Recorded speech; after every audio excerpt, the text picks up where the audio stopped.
各位同学，大家晚安，大家好，欢迎参加我们今天晚上的读书会。那么今天的读书会的主题呢是“苦海无边，回头是岸”的下集。那上一集呢，我们有讲到人生有3分苦，比较好修行的都是乐呢，很难修行。佛陀把苦呢称为什么？圣地。因为人生有苦，才会让我们想要找出解脱之道嘛。来做志工也是一样啊。我人生很苦，人生很多疑问，走在人生的十字路口，我要来透过当志工来学习真实之道，真实之法是什么？要来解脱生死，解脱烦恼，解脱苦恼，也是这样的意思，也是一样啊。那刚刚讲这个四圣谛呢，四圣谛是基础的佛学，学佛的基础了。它告诉我们苦存在的原因，并告诉我们灭苦的方法，所以是佛学的基础啊，四圣谛啊。哪4个？第一圣谛是什么？苦，认识自己的苦，了解苦源在哪里。刚刚不是讲吗？告诉我们苦在哪里呀？怎么灭苦啊？对啊。第2个圣谛是集合的集，看清苦源之后，才知道原来人生逃不过这八大苦，而且这8大苦的基础是什么？三苦，这些苦都汇集在一起啊，而且呢是苦苦相逼啊。这是集的意思。那第3圣谛是什么？灭。了解苦海无边之后，我们想尽办法要离苦或了苦或灭苦，想回头是岸。那这个要靠什么？靠心念的转化，才有办法去灭苦了。有时候可以要用你的福，以福转业，灭你的苦；用福转你去灭你的苦。有时候要靠你的心念转，用智慧转。心念一转，法轮转。法轮一转，智慧开，变成信与不信都是福叫做灭第4圣谛是什么？道。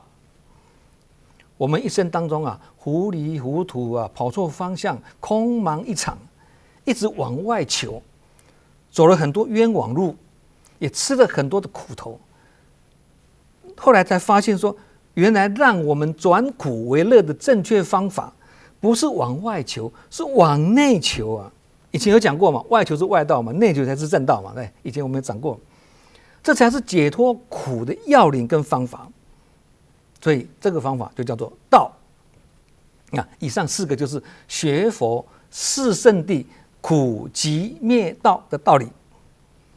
而为了让我们自己做出，为了避免让我们自己做出受苦的那种行为不让我们自己做出那种受苦的行为，也为了避免刚刚讲的跑错方向，走了很多冤枉路，要避免这件事情，我们就必须有所遵循嘛。你要避开这些岔路歧路，你就要有所遵循这个遵循之道，这条路叫做8正道，8条协助我们增长慈悲跟智慧的真实之道。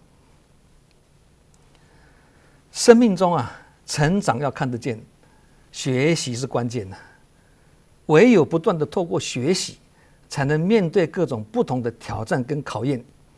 而最好的学习道场，就是走入人群中，因为求道跟求法都在人群中了。离开人群，就没有什么法，没有什么道可以求的啦。不过要注意投入人群也要有方法，也是要以法为依归先从自己本身做起，再推己及人，不是先要求别人，也不是一直去依靠别人，要依靠自己，因为自己就是自己的自性三宝。所以才说佛在灵山莫远求，灵山只在你心头，人人有个灵山塔，好像灵山塔下修。这句话大家都会了，朗朗上口。灵山不是远在天边呐，而是近在眼前呐。所以我们不能舍近求远，要依靠自己心中的灵山，不是依靠别人的灵山，不是靠别人不可靠，不是这个意思。你还是要善知识啊、贵人啊，不是吗？不是说依靠别人不好，是依靠自己更好，因为自己就可以主宰自己，自己就可以领导自己了，自己就可以领导自己啊。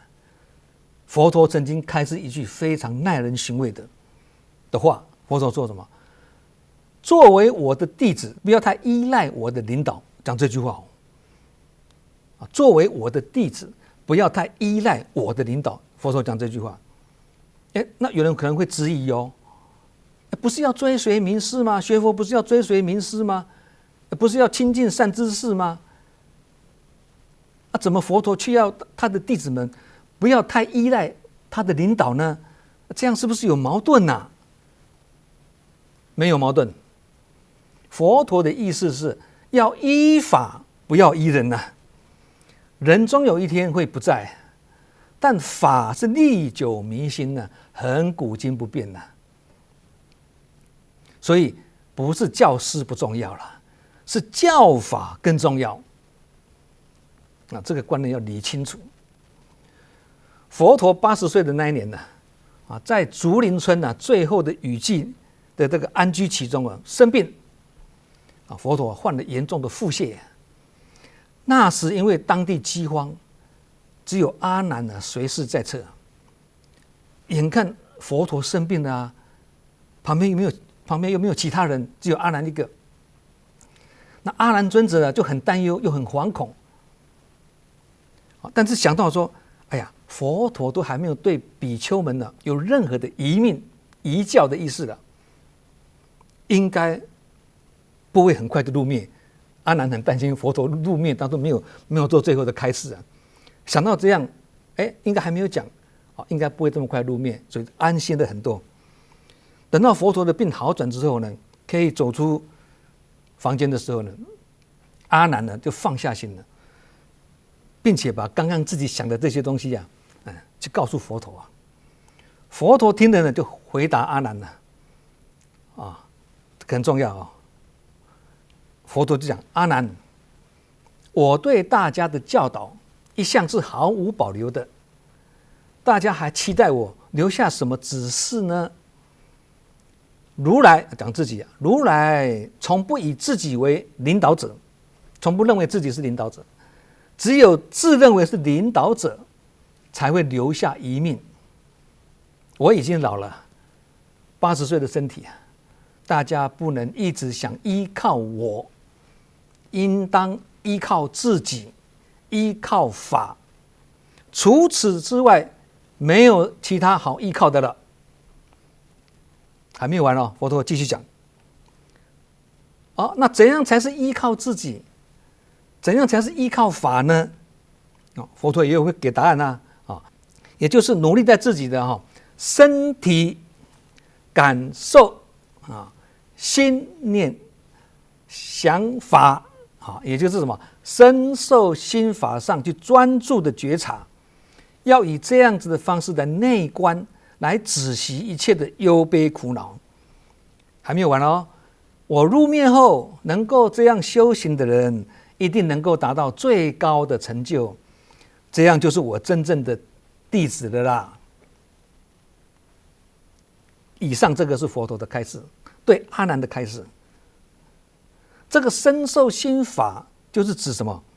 观身不净嘛观受是苦，观心无常，观法无我这个就是什么？佛法所做的什么四念处四念处。佛陀将要涅槃的时候呢，阿难希望佛陀能对僧团有最后的那个遗教跟教导因此呢，佛陀就告诫弟子们最后的教法那这个教法就记载在《大般涅盘经》里面在这个《大般涅盘经》里面呢，佛陀对众弟子呢，也对着阿难持誓说道这句话也是很重要阿难，汝当自为舟，三点水一个女，对你的意思的啊。阿难，汝当自为舟，汝当自归依，勿他归依，当以法为舟，以法为归依。这句话是佛陀精辟的开示，教育我们要以法为我们的舟导和依止处，也就是以法为舟，以法为师的意思啦，也就是以法为最高原则的意思。这刚刚不是讲吗？要依法，不要依人嘛。我记得好几次在读书会里面有提到，人群中碰到人事问题、是非对错、理念不合、想法不同等等疑难杂症一大堆等等这些问题，或者是要听他的话吗？他的话明显是他个人的定见，而不是正见。那不听他的话吗？又怕会被人家说我们不尊重组长，不尊重我们的主管。那这样要怎么办呢？相信大家在人群中都有碰到这样的问题啊。唯一最好的遵循之道啊，答案来了。唯一最好的遵循之道就是佛陀刚刚对阿难开示的自为舟，自归依，以法为舟。那怎样才是照着佛陀说的自为舟？自为舟，依靠自己呢？怎样才是以法为舟，来依靠这个法呢？佛陀就是讲了，以自己的身体去观身不净，以自己的感受去观受是苦，以自己的心念去观心无常，以自己的想法以法去观法无我。这就是四念处的修炼法门呐。正言上人也曾经开示说，烦恼跟苦恼如果没有及时消除，就会变成怨；怨如果无处化解，就会变成恨。这个时候如果没有善知识来开导我们一下，恨就会变成仇。怨跟恨跟仇互相纠结在一起，就会入我们的八识田中，而这个仇就是一个业因，一个种子一样，会不断的绵延到我们的来生来世。听起来很可怕，忧悲苦恼每个人都有，好像这是很平常，没什么嘛。但是一旦恶化变成怨跟恨跟仇，这个事情就很大条了。这就好像什么？你讲肝硬化，听起来好像还没那么绝望还可以吃药医疗嘛。但恶化成为肝癌，那这个恐怖的感觉就不一样了，对不对？听到肝硬化跟听到肝癌，那感觉不一样啊。那烦恼跟苦恼没有及时化解，刚刚讲嘛，烦恼跟苦恼没有及时化解，会恶化到来生来世啊。那这句话也听起来令人毛骨悚然呢。但是不要怕，因为有佛法就有办法。四念处就是最重要的方法，修炼四念处也很重要。刚刚学佛的基础四圣谛，再过来四念处。所以佛陀在涅槃之际阿难代表大家请示佛陀最后的教示，刚刚有讲嘛，对不对？请示佛陀最后的遗教是什么？其中一个就是佛在世的时候，大家以佛为安住；佛不在之后，要以何为安住呢？佛就说了嘛，以四念处为安住。其中有一个其中一个啦四念处里面一个就是以四念处为安住，可见这个四念处对于我们身心依止跟安住的重要性。我的身心要依靠什么？要安住在哪里？这个四念处告诉我们了。所以这是佛陀为所有的学佛者指出具体的修行方法，也就是要把心安住在四念处上面，才能最终达到涅槃极尽的解脱境界。佛陀涅槃之际阿难向佛陀请教了4个问题嘛，这个应该有学佛大家都知道嘛，这个4个问题呢是关于所有修行人在佛陀灭度之后呢，应该如何修行自己。佛陀给了明确的指示，4个。佛陀就说了，阿难，因为阿难代表大家向佛陀提问嘛，佛陀说，阿难，你代表大家提出这4个问题来问我，确实是非常重要啊。我现在答复你们的这个4个问题，你们要好好的记着。第一，你问我涅槃以后以谁为师，我告诉你，以戒为师。第二，你问我涅槃以后以何为安住，我告诉你，以四念处为安住。第三，你问我涅槃以后恶人习性深重的恶人如何去调伏啊？我告诉你，莫病治之，也就是说不要理他啦，这个意思啦。第4个，你问我涅槃之后呢，经典如何叫人起信？佛陀不在啦，你要跟人家讲这个经典的事情，经典里面的经文，你要让人家相信，怎么办？佛陀说，要在一切的经首经文的前面先讲如是我闻这一句，表示接下来要讲的那个不是我自己的知见，那个是我听佛陀开示的，这样讲人家就会相信了。所以如是我闻嘛，对不对？佛陀回答了这4个问题之后呢，就进入涅槃了。所以以上这4个是佛陀最后的遗教，弥足尊贵，值得我们奉为圭臬，随时要把它记住。其中以四念处为安住，这个要好好解释一下，是哪4个？刚刚不是讲观身不净吗？什么叫观身不净？你打扮的再怎么样端庄美丽漂亮人体还是9孔常流不净物啊。当你满身大汗的时候，就会流汗，就有臭味啦。唾涕便溺，那更是不净了。那人死了以后呢，尸体腐烂啦，遍体生蛆啦，长虫啦，最后变成白骨一堆啦。所以我们应该认识这个身体是不净的，由这个观身不净，使我们能够彻底了解身体不是主人，心才是主人。身体只是让我们使用的仆人而已嘛。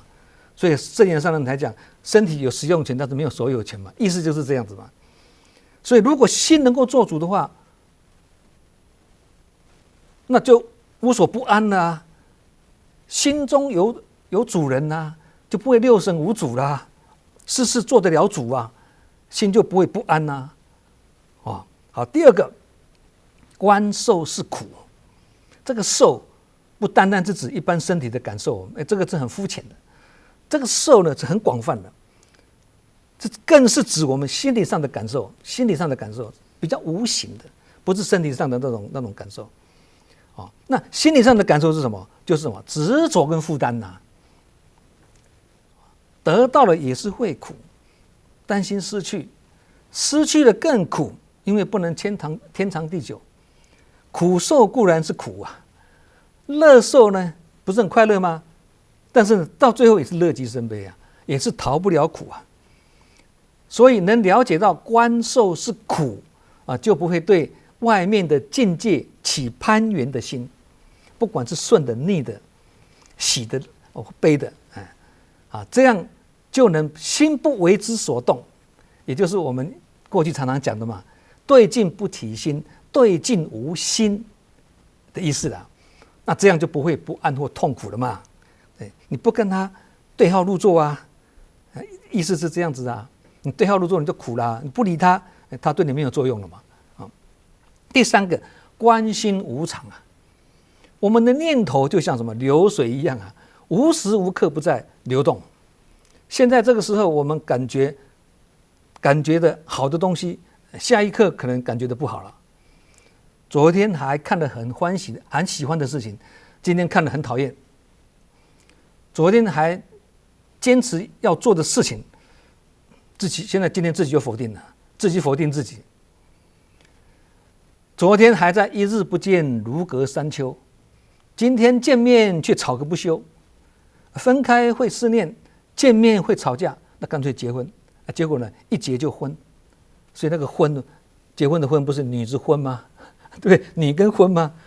女的都婚了，男的不婚也难了，因为工业对绑在一起嘛。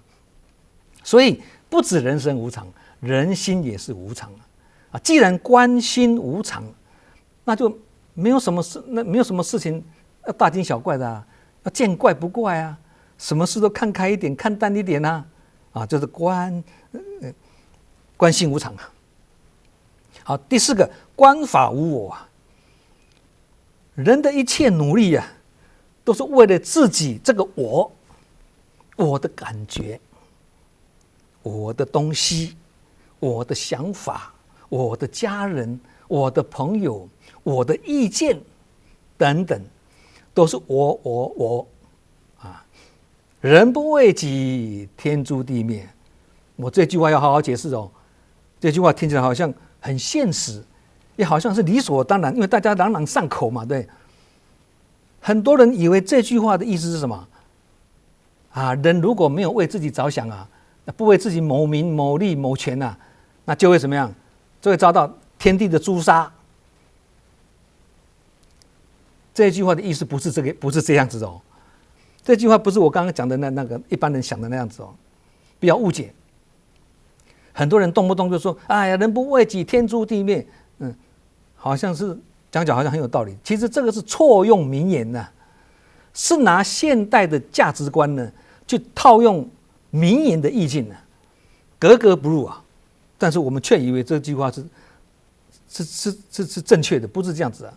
这句话真正的意思是什么？人不修己，天理难容啊！这个才是真正的人不为主，天诛地灭的真正的解释啊，叫做人不修己，天理难容啊！你看意思差多少啊？所以以后不要再讲人不为己，天诛地灭，不要再讲，除非你后面再加一个。这句话的意思是人不修己，天理难容，这样就正确了。所以从佛法上来分析呢，并没有一个实际的我存在。我这个身体呢是由四大假合嘛构成的嘛，是地水火风的组合起来的躯体，也是一个小乾坤。上人常常讲，人的身体是个小乾坤嘛，这个小乾坤如果四大不调，开始生病了。那一旦五蕴离散啊，色受想行识，刚刚讲五蕴嘛，离散了，生命就开始面向死亡了，没有办法起心，也没办法动念啦，色受想行识啊，这人就死掉了嘛，死掉就没办法起心动念的，不是吗？那生命就迈向死亡。现在新冠疫情就是整个地球的大乾坤四大不调，连带影响的2亿5千万人确诊，跟500万人往生，造成这些人的小乾坤呢四大不调。所以在生老病死的变化中，实在找不到一个永恒不变的我，都是在变来变去，一下快乐，一下痛苦，一下健康，一下生病，一下正常，一下又不正常，一下又无常。所以观法无我的意思是说，如果能从无我而摆脱执着，这样一切因我所引起的不开心、不安心，就自然消失了。同理，菩萨道要走入人群，刚刚讲要走入人群嘛，如果有观法无我的观念，就比较不会有被伤害、被羞辱、被凌迟、被不尊重等等的感觉。为什么没有？因为都观法无我了嘛，怎么会有我被伤害、我被羞辱的我相呢？对不对啊？这个是观法无我的道理啦。好，以上就是佛陀涅槃之际告诫我们的四念处。如果能够将身心安住在这个四念处啊，以四念处为依止啊，为周导啊，就不会苦海无边的啦。即使偶尔不小心掉入苦海，也能够立即回头是岸可见呢修炼四念处的重要。那苦既然跟我们很贴身，又是我们的老朋友，刚刚开头讲了嘛，甩也甩不掉。你不跟他，他就跟着你，离也离不开。那我们就是什么？接受他。既然离不开，就接受他，感恩他，处理他，不但不被他击倒，反过来还要妙用他，用得出来，就是吃苦当进补啦。新冠疫情还不是一样？现在是与病毒共存啊，现在不是这种思维了吗？对，离也离不开，甩也甩不掉，他就是跟着你啊。好，与你共存。对，提升自己的免疫力，我强你就弱，我弱他就强，是这个道理。苦海无边，看似一望无际啊，其实它就在我们自己小小的心田里面。回头是岸，看起来好像离岸很远啊，其实彼岸也是在自己的小小心田里面。彼岸在自己的小小心田里面。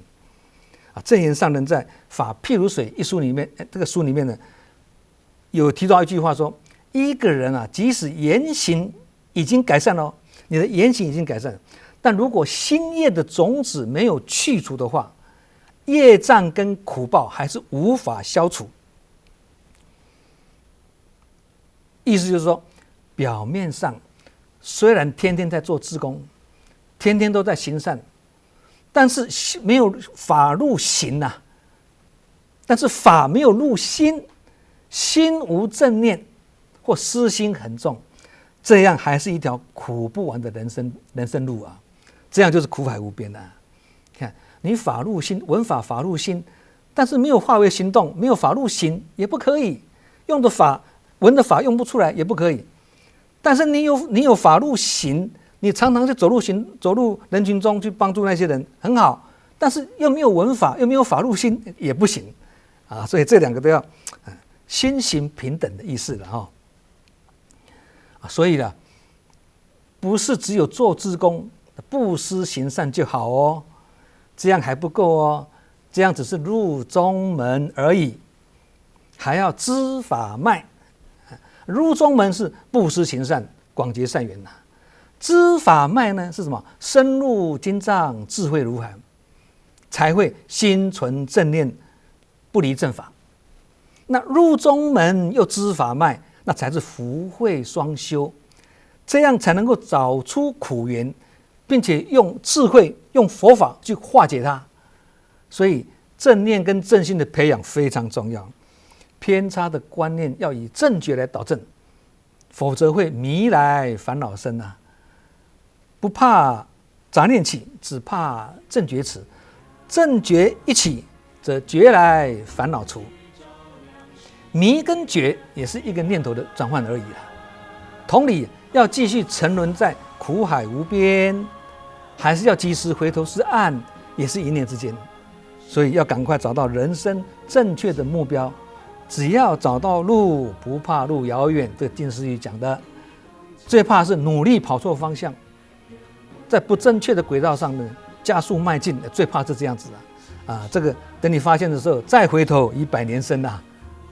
所以今天晚上这个分享啊，希望大家能够受益啊，也能够法喜充满啊，福慧双修啊，能够找到我们未来的真实之道啊！今天苦海无边，回头是岸的读书会就讲到这里结束，下周我们同一时间再会啊！祝福大家，感恩，再见。